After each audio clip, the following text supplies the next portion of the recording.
ఎప్పుడైనా ఎక్కడైనా మీ చేతిలోనే వార్తా ప్రపంచం. మీ మొబైల్లో, మీ కంప్యూటర్లో, మీ టీవీలో.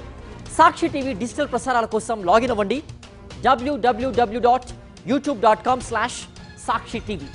సబ్స్క్రైబ్ సాక్షి టీవీ యూట్యూబ్ ఛానల్. తెరపై ఎప్పుడు చలాకీగా నవ్వుతూ కనిపించే స్టార్ హీరోయిన్ రష్మిక తనలో దాచుకున్న తీవ్ర ఆవేదనను బయటపెట్టారు.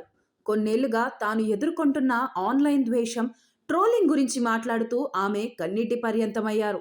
ఓ నటిగా తన పని తాను చేసుకుంటున్నా కొందరు తననే ఎందుకు లక్ష్యంగా చేసుకుని ఇంతలా వేధిస్తున్నారని ప్రశ్నిస్తూ భావోద్వేగానికి లోనయ్యారు.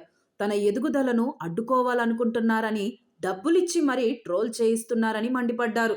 ఇటీవల నిఖిల్ తనేజా హోస్ట్ చేసిన విఆర్ యువ ప్లాట్ఫామ్లోని ఓ కార్యక్రమంలో రష్మిక పాల్గొన్నారు.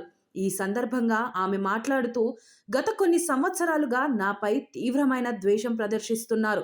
ప్రతిరోజు నిద్రలేవగానే నన్ను ద్వేషిస్తూ వచ్చే నెగటివ్ కామెంట్లే కనిపిస్తాయి.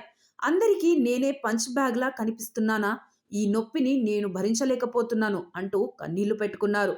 తన మార్ఫింగ్ డీప్ ఫేక్ వీడియో ఘటనను గుర్తు చేసుకుంటూ రష్మిక తీవ్ర ఆవేదన వ్యక్తం చేశారు. ఆ డీప్ ఫేక్ వీడియో వచ్చినప్పుడు నేను చాలా భయపడ్డాను.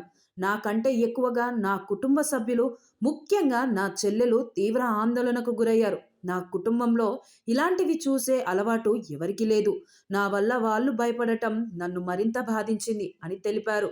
ఒక నటిగా నా పని నేను చేస్తున్నాను. నా నటనతో ప్రేక్షకులను సంతోషపెట్టడానికి ప్రయత్నిస్తున్నాను. అయినా నాపై ఎందుకింత ద్వేషం? నేనేం తప్పు చేశానని నన్ను ఇంతలా టార్గెట్ చేస్తున్నారు అని రష్మిక ప్రశ్నించారు. కెరీర్లో అగ్రస్థానంలో కొనసాగుతున్నప్పటికీ వ్యక్తిగతంగా ఎదుర్కొంటున్న ఈ వేధింపులు తనను మానసికంగా కుంగదీస్తున్నాయని ఆమె వాపోయారు. ప్రస్తుతం రష్మిక వ్యాఖ్యలు సోషల్ మీడియాలో వైరల్ అవుతున్నాయి. ఆమె ఆవేదనపై పలువురు సినీ ప్రముఖులు, అభిమానులు మద్దతు తెలుపుతున్నారు.